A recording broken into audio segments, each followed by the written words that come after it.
નમસ્તે. Monetary policy કમિટીની ગઈકાલે જે મિટિંગ મળી એમાં એક મહત્વપૂર્ણ નિર્ણય લેવાયો. રેપો રેટની અંદર વધારો કરાયો.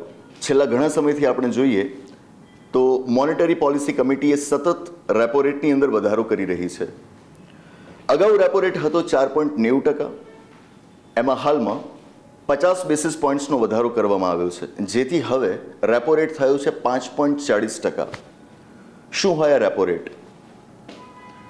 આપણે જ્યારે પૈસાની જરૂર પડે, લોનની જરૂર પડે, આપણે આપણી બેંક પાસે જતા હોઈએ, એની પાસેથી લોન લઈએ.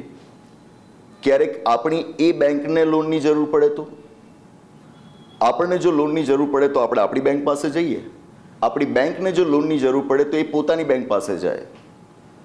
આ બેંક એટલે RBI. RBI reserve bank of India, એને બેંકોની બેંક કહેવાય. એ બેંકોને લોન આપે. જ્યારે આપણે આપણી બેંક પાસેથી લોન લેતા હોઈએ, બેંક આપી તો દે, પણ સાથે એના ઉપર આપણી પાસેથી વ્યાજ વસૂલશે. અને એ વ્યાજ વસૂલવા માટે એણે એક ચોક્કસ વ્યાજ દર નક્કી કર્યો હશે. ઇંગ્લિશમાં જેને કહેવાય ઇન્ટરેસ્ટ રેટ. બિલકુલ એ જ રીતે જ્યારે પણ આરબીઆઈ કોઈ બેંકને લોન આપશે તો આરબીઆઈ પણ એની પાસેથી ચોક્કસ વ્યાજ વસૂલશે. આ વ્યાજ માટે એ પણ એક ઇન્ટરેસ્ટ રેટ નક્કી કરશે. એ ઇન્ટરેસ્ટ રેટ એટલે જ રેપો રેટ. રેપો રેટ એ બીજું કશું નહીં, એક વ્યાજ દર જ છે જે આરબીઆઈ બેંકો પાસેથી વસૂલે છે. જ્યારે આપણે આપણી બેંક પાસેથી લોન લેતા હોઈએ, સામે આપણે કંઈક કોલેટરલ તરીકે મૂકવું પડે, કંઈક આપણે જામીનગીરી તરીકે આપવું પડે, કહો કે કંઈક ગીરવે મૂકવું પડે, જેના બદલામાં આપણી બેંક આપણને લોન આપશે. બિલકુલ એ જ રીતે આરબીઆઈ પણ બેંકોને લોન તો આપશે રેપો ફેસિલિટી હેઠળ, પણ સામે એ પણ કંઈક કોલેટરલ માંગશે. નક્કી કરાયેલું છે કે રેપો ફેસિલિટી હેઠળ કોઈ પણ બેંકે જો આરબીઆઈ પાસેથી લોન લેવી હોય, ફરજિયાતપણે એણે કોલેટરલ તરીકે મૂકવી પડે ગવર્મેન્ટ સિક્યોરિટીઝ. ગવર્મેન્ટ સિક્યોરિટીઝ કે જેને ગુજરાતીમાં કહેવાય સરકારી ઋણપત્રો. જ્યારે પણ સરકારે બજારમાંથી ઉધાર લેવું હોય, પૈસા ઉછીના લેવા હોય, તો એ ચોક્કસ પ્રકારના ડોક્યુમેન્ટ્સ ઇસ્યુ કરશે, જેને કહેવાય સરકારી ઋણપત્રો. ઇંગ્લિશમાં કહેવાશે ગવર્મેન્ટ સિક્યોરિટીઝ. સરકાર વતી એનું ડીલિંગ કરતી હોય છે આરબીઆઈ. ગવર્મેન્ટ સિક્યોરિટીઝ ઘણા બધા પ્રકારની હોય, મુખ્યત્વે બે પ્રકારની હોય. આપે નામ સાંભળ્યું હશે ટ્રેઝરી બિલ્સ. આ એક પ્રકારની ગવર્મેન્ટ સિક્યોરિટીઝ છે. બિલકુલ એ જ પ્રમાણે ડેટેડ સિક્યોરિટીઝ, તારીખી ઋણપત્રો, આ પણ એક પ્રકારની ગવર્મેન્ટ સિક્યોરિટીઝ છે. એના ઘણા બધા પેટા પ્રકાર પણ પાછા પડતા હોય. તો કોઈ પણ બેંક પોતાની પાસે આવી જે કોઈ પણ ગવર્મેન્ટ સિક્યોરિટીઝ રહેલી હોય એ આરબીઆઈ પાસે ગીરવે મૂકશે અને એના બદલામાં આરબીઆઈ એને લોન આપશે. આ લોન ઉપર આરબીઆઈ જે ઇન્ટરેસ્ટ રેટ ચાર્જ કરશે એને કહેવાશે રેપો રેટ. નિશ્ચિત મર્યાદા પૂર્ણ થયા બાદ બેંક એ પોતાની લોન ચૂકતે કરશે આરબીઆઈને, અને આરબીઆઈ એ બેંકના જે ગવર્મેન્ટ સિક્યોરિટીઝ છે એ બેંકને પાછા સોંપી દેશે.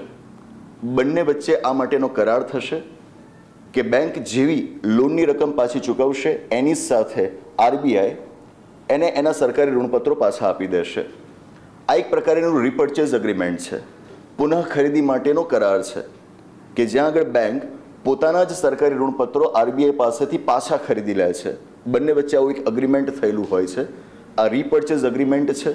એટલા જ માટે આ ફેસિલિટીને કહેવાય છે repo facility. Repo stands for repurchase operations. 1999ના વર્ષથી આપણે ત્યાં આ ફેસિલિટી ઉપલબ્ધ છે.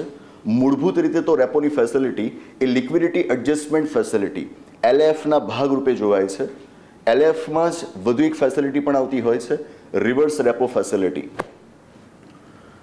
રેપો રેટ વધવાનો અર્થ એ થયો કે હવે બેંકો માટે આરબીઆઈ પાસેથી લોન લેવી એ વધુ મોંઘી થઈ. એમણે હવે વધુ વ્યાજ આરબીઆઈને ચૂકવવું પડશે. બેંકો શું કરશે?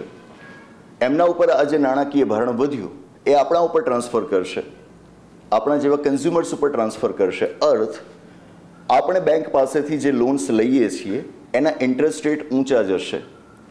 નવી લોન આપ લેવાના હોવ, હાઉસિંગ લોન કે બીજી કોઈ પણ લોન, એના ઉપરના ઇન્ટરેસ્ટ રેટ ઉપર જશે. આપની કોઈક એક્ઝિસ્ટિંગ લોન હોય એના ઉપરના પણ ઇન્ટરેસ્ટ રેટ ઉપર જઈ શકે.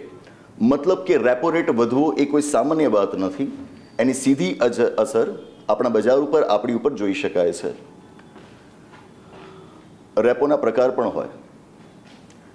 ઓવરનાઇટ રેપો હોય, ટર્મ રેપો હોય. આ પ્રકાર કયા? અલગ અલગ રેપોના પ્રકાર હોય, એમના ઉપર ઇન્ટરેસ્ટ રેટ પણ અલગ અલગ નક્કી કરાયેલા હોય. આ ઇન્ટરેસ્ટ રેટ કયા? જાણો, અભ્યાસ કરો. આપની પાસે જે માહિતી એકઠી થાય અમને જણાવો. ઇન્ડિયન ઇકોનોમી આપણી પરીક્ષાઓમાં ખૂબ અગત્યનો વિષય છે. માત્ર એટલું યાદ રાખી લઈએ કે રેપો રેટ એટલે જે વ્યાજ દરે આરબીઆઈ બેંકોને લોન આપે તે પૂરતું નથી. એનો અભ્યાસ ઘણો વિશાળ છે.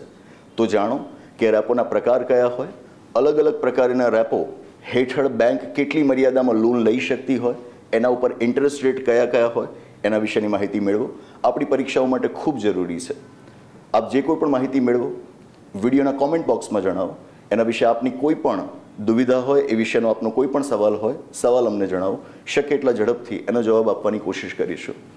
આવનારા વિડીયોમાં આવા જ વધુ એક રસપ્રદ મુદ્દા સાથે પાછા મળીએ. આભાર. નમસ્તે.